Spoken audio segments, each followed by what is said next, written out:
The Adventures of Tom Sawyer by Mark Twain. Chapter 27.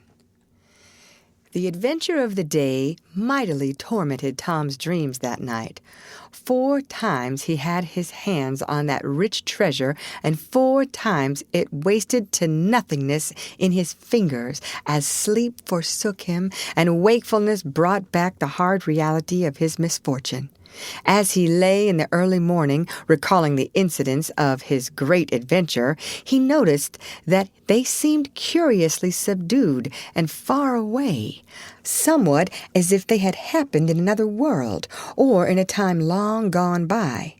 Then it occurred to him that the great adventure itself must be a dream. There was one very strong argument in favor of this idea, namely, that the quantity of coin he had seen was too vast to be real.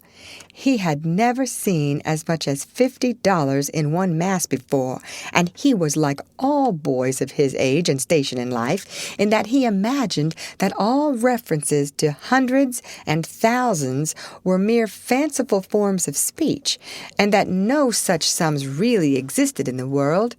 He never had supposed for a moment that so large a sum as $100 was to be found in actual money in any one's possession.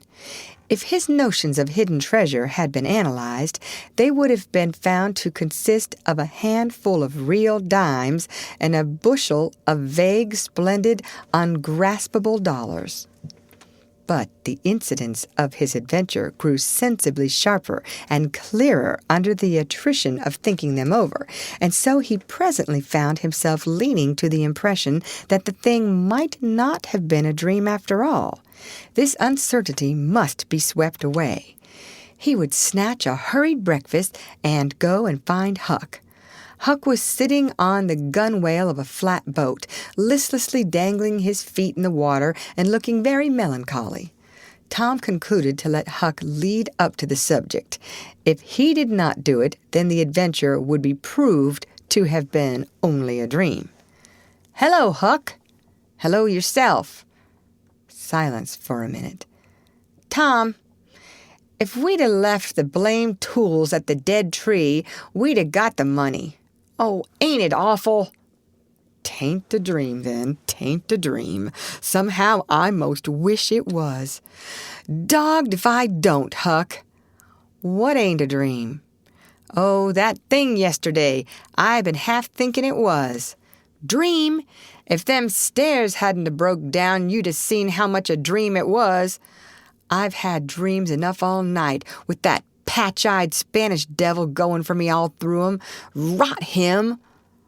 "No, not rot him. Find him. Track the money." "Tom, we'll never find him. A feller don't have only one chance for such a pile, and that one's lost. I'd feel mighty shaky if I was to see him anyway."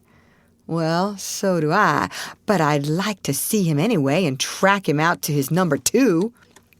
Number 2, yes, that's it. I've been thinking about that, but I can't make nothing out of it. What do you reckon it is?" "I don't know. It's too deep. Say, Huck, maybe it's the number of a house." "Goody!" "No, Tom, that ain't it. If it is, it ain't in this one-horse town. They ain't no numbers here." "Well, that's so. Let me think a minute. Here, it's the number of a room in a tavern, you know." "Oh, that's the trick. They ain't only 2 taverns. We can find out quick." "You stay here, Huck, till I come." Tom was off at once. He did not care to have Huck's company in public places. He was gone half an hour.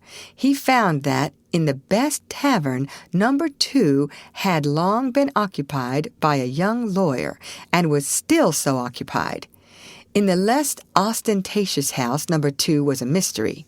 The tavern-keeper's young son said it was kept locked all the time, and he never saw anybody go into it or come out of it except at night. He did not know any particular reason for this state of things, had some little curiosity, but it was rather feeble, had made the most of the mystery by entertaining himself with the idea that that room was haunted.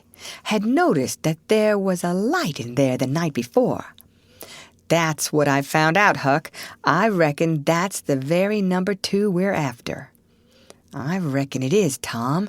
Now what are you going to do?" "Let me think." Tom thought a long time. Then he said, "I'll tell you. The back door of that number 2 is the door that comes out into that little close alley between the tavern and the old rattle-trap of a brick store. Now, you get hold of all the door keys you can find, and I'll nip all of Auntie's. And the first dark night we'll go there and try 'em. And mind you, keep a lookout for Injun Joe, because he said he was going to drop into town and spy around once more for a chance to get his revenge. If you see him, you just follow him.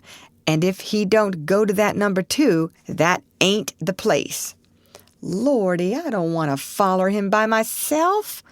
"Why, it'll be night, sure. He might never see you, and if he did, maybe he'd never think anything."